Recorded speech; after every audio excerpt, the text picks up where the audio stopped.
Hey there, welcome to open class number 36. I hope you're doing really well. I'm excited about this episode.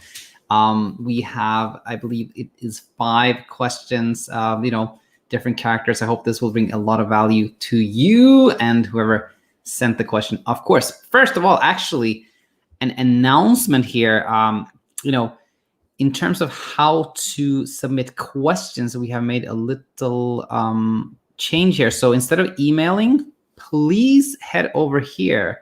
Let's see, where are we? Oh, here. Let's see, am I showing the right thing? No, I don't think I am. Let's see, we'll remove this and we will stop screen save. Oops, sorry about this. We'll share Chrome tab, but which one we want to share? This one, of course. Okay, here we go. So if you have a question for open class, if you want to submit a question to a class like this one, head over to thesleepcoachschool.com, thesleepcoachschool.com, and see here, have a question for open class. Hit that button, and then you can submit a question that either myself or Coach Michael or the both of us together will answer. So with that said, we will jump into our questions. Milena would live with us. Hey, Alina, you're doing really well. Thanks for all the support, Alina. Yes, we will jump into questions. We have 5, as I mentioned, and nothing is medical advice, just me sharing general thoughts and general advice that I hope will be really helpful. So I'm really sorry about this. I'm having some technical issues here. Let's see, share screen, Chrome tab, questions. Okay, there we go, finally. I got it. Okay, firstly, actually, this is a question that I missed from Gabriele from Italy. Very sorry about this. It's a good one. Let's go over this. Hi, Danielle. I'm Gabriele from Italy. We spoke here a couple of months ago, and I had just finished CBT-I. My sleep has continued to improve, and I've been much better, but there are times like now in which the memories of insomnia become more vivid, and the worry of falling back into that tunnel returns. I know that now I have the weapons to fight it, but lately I feel a little agitated. Insomnia has left me indelible wounds because it was such a terrible experience, and it's difficult to manage these thoughts. Do you think they will go away over time, or do I have to learn some mindfulness and ACT? Do you know any books in Italian for this? Thanks, and have a nice day. Well, thank you, Gabriele, for submitting this question. And I see we have a live question from, or some comments from Alina. I'll get to that in a second. Let's go over this one from Gabriele first. I don't know of any such books in Italian that, that I could recommend. But I will say this, that, where you're at, Gabriele, is a very common place to be at, which is you had a lot of trouble sleeping, you had insomnia, you went through CBT-I, you're sleeping better, but that thought is still there. Kind of, what if it happens again? What if I go back to that place, And you say like you have the weapons to fight it. That is very important to me. That shows me that you've gotten to a place where you're kind of managing sleep right now. You're okay, but you're worried that it will come back. And you think of it like this. You think that you had like this struggle, this kind of battle, and CBT-I gave you the tools, the weapons to fight insomnia, and now you're managing it, and you have the weapons to kind of fight back if it comes back again, but you really don't want to have it come back again, and you're thinking a lot about it. This, to me, illustrates perfectly the problem with traditional CBT-I, which is that with traditional CBT-I, the solution for insomnia is thought to be spend less time in bed and kind of force yourself out of bed if you can't sleep, and kind of build that strong sleep drive and like overcome the insomnia with that sleep drive, and then you'll sleep well, and then you kind of make yourself associate the bed with sleep again. And here's the thing, when you're going through CBT-I, you have faith in the process. You have faith in your counselor, your coach, whoever it is, and that reduces your anxiety. You have faith in the process, so you're less anxious. And then you stay up later, maybe you're a little bit sleepier, and then you start sleeping more, and you got it. Like, I got it. I fought insomnia. I dealt it the blow. Now I got it, right? The problem is that you don't understand that the reason you're sleeping better is that you're trying less. It's not that you're trying more, it's that you're trying less. When you had insomnia, you're battling to get sleep, and that battle is why you had trouble sleeping. And when you do CBT-I, traditional CBT-I, it seems like you're getting kind of new tools, but reality is the reason you're sleeping better is actually that you're trying less. You become more okay with having insomnia, maybe because you think you have these weapons, but the reason you're sleeping better is always that you're trying less. But you have this in your mind now that it may come back and you have to fight it again. And that's why so many let's say good examples for this would be Michelle, who was a guest here on the channel. With CBT-I, you can get to a place where you think you're managing sleep, but you always have that underlying anxiety. What if it comes back? So the key thing, I think, really is to go towards acceptance, 100%. For someone like yourself, Gabriele. And what I mean by acceptance? Well, it's accepting that you're sleeping better because you're trying less. There's no battle, there's no fight. As long as you think there's a fight or a battle, and then you have to use weapons and you have to overcome this, then you're going to have trouble. Either you're going to have more insomnia, or you're going to have this kind of low-level simmering anxiety and always kind of like a little bit of trouble sleeping. There is no battle. There are no weapons. There's no conflict. It's all about accepting. So, for someone like yourself, I think it is really good to start thinking like, okay, the reason I'm spending at least the reason I'm sleeping better now is actually that I'm accepting that I have no control. It is that I'm okay with being awake at night. I'm not fighting against insomnia. I'm more accepting. And if I have trouble sleeping again, I'm going to deploy more of that. I'm going to be even more accepting. In fact, in this moment, I'm okay if I have another episode of insomnia. It's as long as I'm willing to experience that, it's not going to bother me. That's the way. Okay.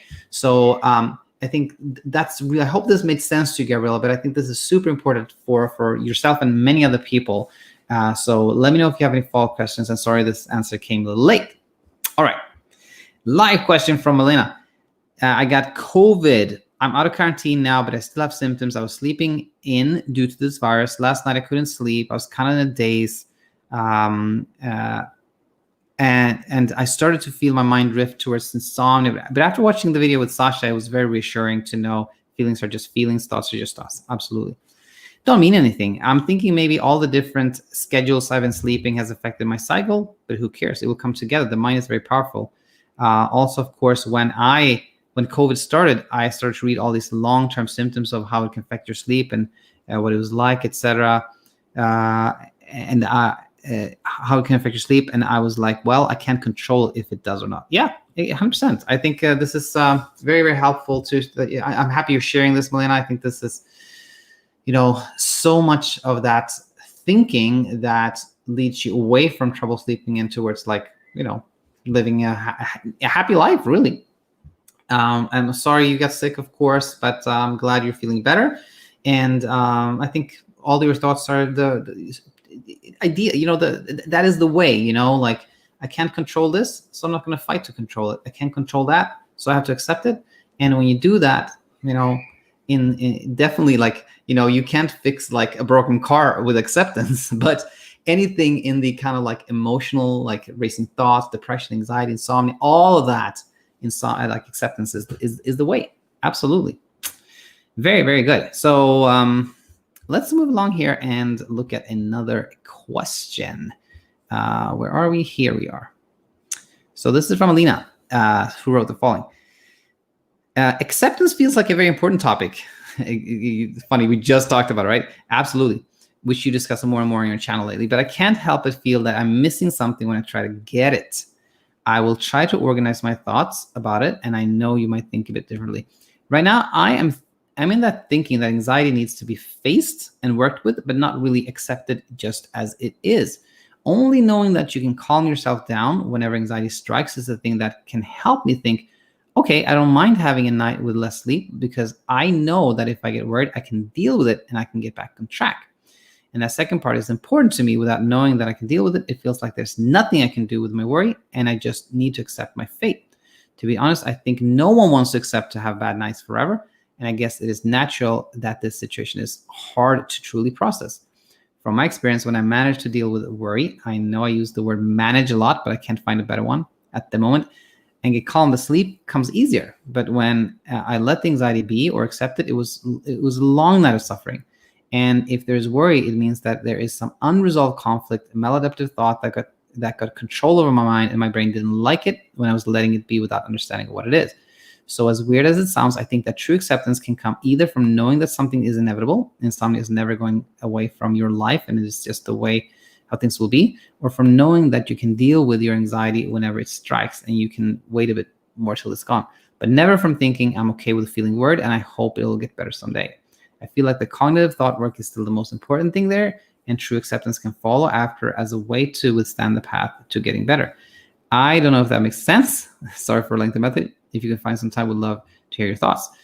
Absolutely. I think, I think I understand this very well. And I do think I'm a believer that whenever you find any way to kind of like temporarily reduce anxiety, you may call it buffering, you find a way not to feel this way, I think you're setting yourself up for more of that. I definitely think so. And we can go kind of like, go into this email in a little bit more detail. What was it? No, here, only knowing that you can calm yourself down whenever anxiety strikes is the thing that can help me think, okay, I don't mind having a night with less sleep because I know that if I get worried, I can deal with it. The way I think of this is somewhere along these lines that, let's use the example of medication here, that if somebody feels really anxious, may think I'm going to have a panic attack. They take a Xanax, they feel better. There's no question that they feel better at that moment. That's true. Like the anxiety is kind of resolved. Wow, that feels good. But in the long term, what you have taught yourself is that you have to do something when you feel anxious, and that feeling anxious is not good and you should escape it. So that means the brain goes into looking for anxiety, okay, I have to look out for anxiety. If anxiety happens, I have to get out of it, right? So although something temporarily feels good, having a safety thought or having this like kind of plan, this action, this thing, I think in the long term, there's nothing but acceptance. I do believe that. Now, here's the thing. When I say acceptance, I use it in different ways, but the overarching thing with acceptance is not like accepting that I have insomnia or accepting that I will always have a lot of anxiety. It's rather accepting that there is no way to control it, accepting that there is no control is what I think is so important. Because when you accept that there's no control, then you don't try to control, you don't try to escape it. And you teach the brain that it doesn't have to try to find ways to escape it, and that it is okay to experience it. And then over time, you get much less and less suffering, much less trouble. That is what I think. Hopefully that makes sense there. Okay, we have some questions live here. Owner says, letting go is the hardest part. I find that sometimes hyperarousal is just persistent, while other times it can be slowed down. Once we get sick of the worry and are over it, our minds give us a break. Yeah, what I find really, what I recognize in this comment here is how when you almost get kind of tired of it, you're sick of it. You're like, I can't have it anymore, or I don't want to deal with it. You almost get bored with it. Like, then you stop resisting it. You stop doing things and it goes away. So it's always like acceptance is always the key, and letting go is always the key for sure. And sometimes hyperarousal is persistent. Otherwise, it can be slowed down. The way I think of that is that when you are not actually trying to get rid of the hyperarousal, that's when it slows down. And when you don't want to experience it, that's when it gets sticky. So it's not, in my opinion, that sometimes you can control it and sometimes you can't. It's rather that sometimes you actually don't try to control it and then it doesn't stay very long. Other times you try to control it, that's when it gets sticky. Alina says, she tells me you don't understand. My insomnia is due to something so frustrating when I'm trying to help. Who's that? Oh, somebody. It's always hard to convince someone that has insomnia for a very long time that it's mental. I tell my friends, look at me. Look, I don't have insomnia anymore because of education. She tells me you don't understand.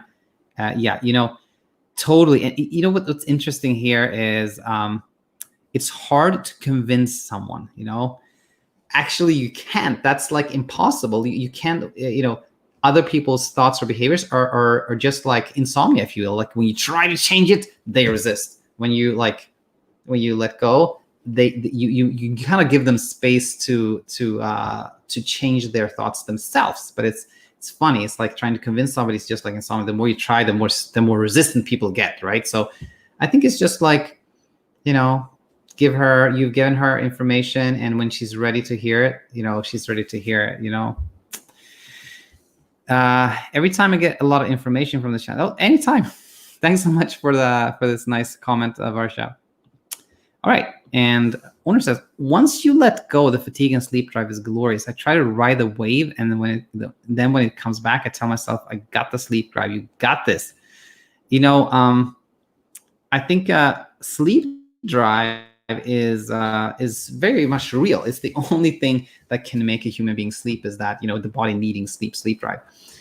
But I think personally, actually, that there's often a tendency to hold on to that as something you can control and being like, okay, I'm getting up early, I'm gonna stay up late, I'm gonna get that sleep drive, I'm gonna let it make me sleep, which kind of leads you towards effort and trying, So I personally think it's good to know about sleep drive, because then you're like, okay, medications can't make me sleep, soothing sounds can't make me sleep, nothing can make me sleep except my own body. But other than that, I think it's better to go towards like, again, working on letting go and acceptance, because if you kind of work on sleep drive, it can get you towards like that trying, But and I guess what I want to say here is that whenever you kind of you sleep well, don't attribute it to sleep drive, because that takes you towards effort.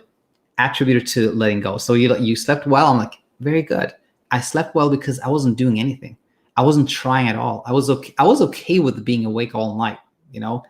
That's, if you do that, if you attribute good sleep to letting go, that will kind of reinforce that I should let go. So I think that's a really good one.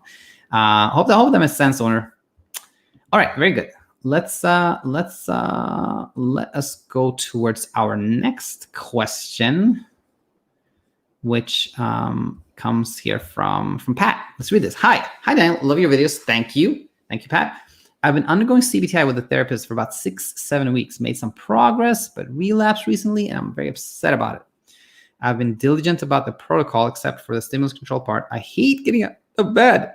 Is it okay, in your opinion, to remain in bed if I am calm?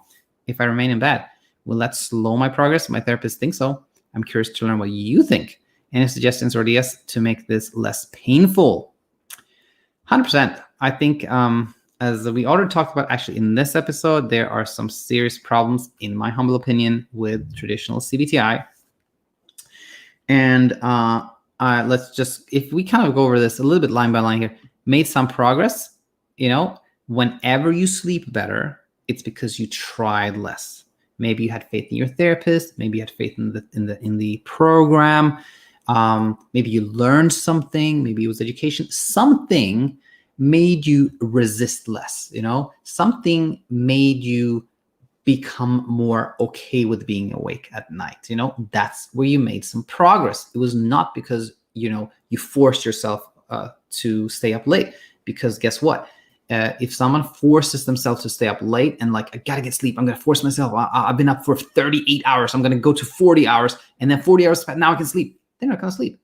If you don't want to have insomnia, or if you're trying really hard to sleep, it doesn't matter how sleepy you are. You're not gonna sleep, or you're not gonna sleep well, right? So if you make some progress, always comes from acceptance. Okay, so you made some progress. We know why. It's because you became more acceptance. But I relapsed recently. And that's because you went towards effort again. You were like, okay, I've made some progress, but how can I make more progress? Maybe I should do this. Maybe I should do that. That's why you had some trouble again. And I'm very upset about it. Now, here's the thing. You're upset because you couldn't make something happen. Frustration comes from trying something that doesn't work, right? But here's the thing. it's literally biologically impossible to make yourself sleep. So when you don't sleep, there's no reason to be upset at yourself because you tried to do something that is impossible. So just deploy self-kindness and just tell yourself, I tried to make myself sleep. No human being can do this. So there's no reason for me to be upset at myself. I should go get some ice cream because you deserve that. Okay. I've been diligent about the protocol.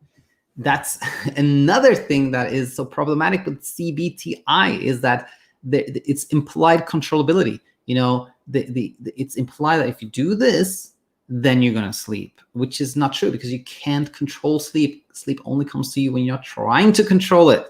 So these protocols, I think, are very unhelpful. And so is stimulus control. Stimulus control is very problematic when done in this kind of traditional CBT-I setting. And why is that? Well, it's because, okay, you're told that there's this thing called conditioned arousal, that you have started to associate the bed with anxiety. So now you have to change that.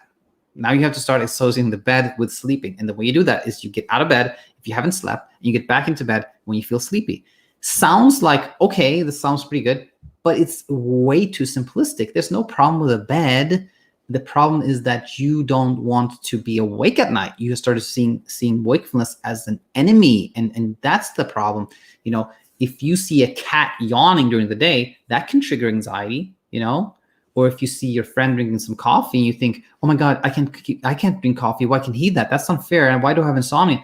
All kinds of things can trigger stress, anxiety. The bed, the bedroom, the pillows, they're just one of those things. So there's no reason to kind of try to force yourself to associate the bed with sleep. That's just another effort, that just produces more anxiety. So what should you do? Befriend wakefulness, of course. You should become okay with being awake at night, because then everything else is resolved. And you can do that in your bed or outside of bed. Doesn't matter. And particularly, what's super important is not to have this time, thing like get out of bed in 20 minutes. No. That makes you watch the clock and makes you more pressured. If you feel good in bed, stay in bed, but do something you enjoy. Take a mental journey, read a book, listen to a podcast, watch some Netflix. Yes, the screens don't matter. Just try not to know the time. I think that's always good. But okay, befriend wakefulness, Pat, and good things will come your way for sure. So I hope this really, really helped. And make sure if you have any follow-up questions, let us know. Go to thesleepcoachtool.com and submit a question. Owner says, yes, absolutely. I'm super happy. Owner, well done. You'll do great. Malina says, sleep drive is very powerful, but acceptance is the best because it allows hyper arousal to slow down. It allows sleep drive to kick in. Yeah, that's the thing. Yeah, no comment. no further, nothing further. I agree with that. I feel like when people go into CBT-I, they go into the very wrong way. You have to set it and forget it. Yeah, no, CBT-I can take you towards effort, which is no good. Okay. Very, very cool. We are moving along here. Let's see, John. This is a very short one from John. Basically, John, actually, the message from John was like, do I have a progressive fatal insomnia? John says, I'm waking up in the middle of the night, 3 a.m., but I fall asleep again. I'm suddenly having brain fog randomly. And sometimes when I speak, I forget what I was talking about. I want to say nothing here is medical advice, but there's absolutely nothing here that makes me think, if I read this from any random person, the last thing on earth I would think about would be a fatal insomnia. This sounds like, maybe a little bit of insomnia and, when we're not sleeping well, or when we're thinking a lot about what's happening to us, we can easily forget words or feel kind of brain fog and things of that nature. All right, let's read this message from Kelvin now. Hi, Daniel. Lately, I have tremendous problem sleeping in my new home. I get total insomnia. 0 hours of sleep when sleeping here, and it doesn't seem to improve after a few days. I'm extremely exhausted and depressed during the day. I'm very sleepy at night, but my brain just doesn't fall asleep. I have good sleep hygiene, and I did stimulus control. Still don't have. I always have very bad problems sleeping in different environments like hotels, friends' house, etc. Do you have any suggestion on what I can do to get a decent sleep in my new home? Yes, I do. Well, firstly, thanks for submitting this question. And, when you've had trouble sleeping, you are often a little bit sensitized, for anyone that sleeps in a new environment. They may sleep a little less, because it's kind of new environment, you're a little bit stressed, for whatever reason. If you had trouble sleeping, it can easily become amplified, instead of having like a little trouble sleeping, you have a lot of trouble sleeping in a new environment. Nothing strange about that. Well, guess what? Now you have a new home, a new house, and you're having some trouble sleeping. And then of course you may think, oh my gosh, this is my new house. What if I can't sleep in my new house? What if I have trouble sleeping on and on? What am I going to do about that? I can't move again. I've just moved, etc., etc., etc. But I really think the most important thing is to know that there is actually nothing in your house that is keeping you from sleeping. There's nothing with the bed or the bedroom or the mattress or the air or anything like that. It's just how you think about the new house that is causing you to have trouble sleeping. And, sleep hygiene, you say, you have very good sleep hygiene. That makes me really worried when somebody says that. Because to me, when somebody says, I have really good sleep hygiene, that to me makes me think that this person takes their sleep very seriously. They're trying to get it right. They're kind of like manage it, have the temperature this way, which lends itself to poor sleep, because sleep is a passive process. It just comes to you when you're not trying at all, right? So I want to say, abandon that. That could be really, really good. Like try less things. And stimulus control, super problematic. I don't believe in that at all. I think you should just, when you're awake at night, just befriend wakefulness. Stay in bed and do something enjoyable. Leave the bed and do something enjoyable. Go the path of least resistance. Don't check the time. Don't know what time it is, and know that sleep will come back. Sleep will come back to you in your new house. And it's, by the way, it's when it does happen. Imagine if you have been trying something like a new tea or something like that, and you start sleeping better. Then you're just going to think, oh, okay, it was this tea. Now I have to keep drinking this tea, which keeps you in this kind of anxious state. You have to control sleep. But if you don't do anything, if you try less and you start sleeping better, you will see that, oh, I can sleep in my new home. The tea in this scenario doesn't spoil that magical moment. You'll see that sleep comes to you when you're not trying. So those were my most important thoughts, I think, on this topic, Kelvin. Hope that made sense. And with that said, we have completed the recorded questions. Let's see, we have some live things here. Owner says, Daniel, do you feel the root cause of so much insomnia is a stubborn mind plus anxieties? I find that just getting the thought of sleep unstuck, whether good or bad, is tough once sensitized to it. Getting it off the radar seems key in the end. Do you see success with that in the end? Yeah, 100%. I think, to be honest with the owner, like everyone that I've either worked with or people that have like kept asking questions on this channel were like open mind, like willing to learn, always do good. If you're not, it's yeah. I think it's absolutely everyone who's kind of open minded, willing to learn, etc. will do well. And now the thing is, if you use the radar here as an analogy, the paradox with insomnia is always that when you want to get sleep off the radar, kind of the harder you want to push it out of the radar, the stickier it becomes. The more you go towards, it's on my radar now, and it's okay that it's on my radar.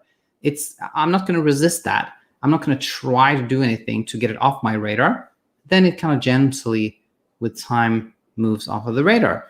And same thing with those thoughts, like, is insomnia caused by a stubborn mind plus anxieties? Yes, I would say so. Meaning stubborn mind, meaning somebody who is kind of a type A personality, has a little bit kind of controlling tendencies, a health person, somebody who's really into health, somebody who's kind of overthinking, maybe overanalyzing, like something like that. That type of person, a type A person, if you will, tends to get insomnia. So that's kind of a stubborn mind, that thing, like anyone who has a tendency to kind of be able to focus on something, which generally speaking is a great thing. But, yes, that stubborn mind often causes trouble sleeping, and anxiety is almost always there. True. I find that just getting thoughts of sleep unstuck is tough. Yeah, it's tough because you're trying to get them unstuck, It's kind of like racing thoughts, like, what I was thinking about this today when somebody says, like, This one, I can't control my thoughts is exactly, I just can't control my thoughts. There are two things, just by hearing that, I can't control my thoughts, two there are two big insights into why this person, quote unquote, can't control their thoughts. First is the I can't control my thoughts. That implies that this person thinks that they can't control their thoughts, but that other people can, which is not true. No, nobody can do that. No human being can control their thoughts. But thinking that you can't control their thoughts, but other people can, that in itself is very problematic, because you think there's something wrong with you. Okay, so that's the I. And then we have control their thoughts, which tells you, if someone says, I can control my thoughts, that tells you that this person has tried to control their thoughts, and that is why they're having so many thoughts. When you don't try to control your thoughts, your brain, or put it this way, thoughts are, your brain's trying to tell you something, right? Good or bad, as you said. When you don't want to listen, the brain goes like, why aren't you listening? I got to produce more thoughts. I got to give you this thought more and more and more and more. So when you try to control thoughts, the brain goes more thoughts, right? But when you stop trying to control thoughts, the brain is like, oh, you're listening. You're actually listening to me. All right, then, I don't have to feed you all these thoughts. So super important there, I think. Let's see. Chrissy says sleep hygiene is more stressful. 100%. By the way, I talked to Sasha Stevens the other day. Amazing episode. I think everybody should watch that one. But the way she used sleep hygiene is like, she says you should try to get up about the same time, go to bed. She said go to bed about the same time, which I don't think is super important, but get out of bed about the same time. Don't sleep during the day. That's good. But sleep hygiene, as in the temperature, the light, the this, the that, no. That's just super stressful. The root of suffering is attachment. It's so simple, so true. It's so true. And that's why, I call my philosophy, my thinking, non-attachment to the outcome. It's always there. And somebody on this channel posted this kind of equation that said suffering equals pain times resistance. I think that is so true. So in this equation, pain is, for example, a sleepless night, right? And then you multiply that by how much you resist it. I don't want to have that. Then you get suffering. When resistance is zero, suffering is zero, even if you have pain. Another version of this, really. We got Said from Malaysia. Said, welcome. Thank you. And Anur says, patience. And Owner, I feel like I'm almost like, you say so many nice things here, Anur, and I'm finding I want to tweak everything you say here. I'm sorry if it comes across like that, but I've had this. I used to have a sign here that says patience, but I realized that there's a problem with patience, and it's this one. Patience implies that you're kind of waiting for something that's going to happen to you. If I just, I got to wait until this happens. And I think it is better to actually go again towards acceptance. If you're patient, that means you're not happy with the now, but you're waiting for something that's going to be better. And I think it is better to be happy with the now, and then that thing will come to you. So just a little, maybe semantics there. But Honor and everyone else, hope you found a lot of value here. I look forward to having you back real soon. Until then, what are we going to talk about here? A couple of things. If you want to submit a question, go to the sleepcoachschool.com. Actually, I think I have it here. Yeah. You go to the sleepcoachschool.com and you'll find a form where you can submit questions. And we also, of course, have, for anyone that wants a little bit more support, guidance, accountability on your path towards becoming immune to insomnia, check out our program, Self-Coaching Master Program. It's perfect if you are a video person, if you like learning by video.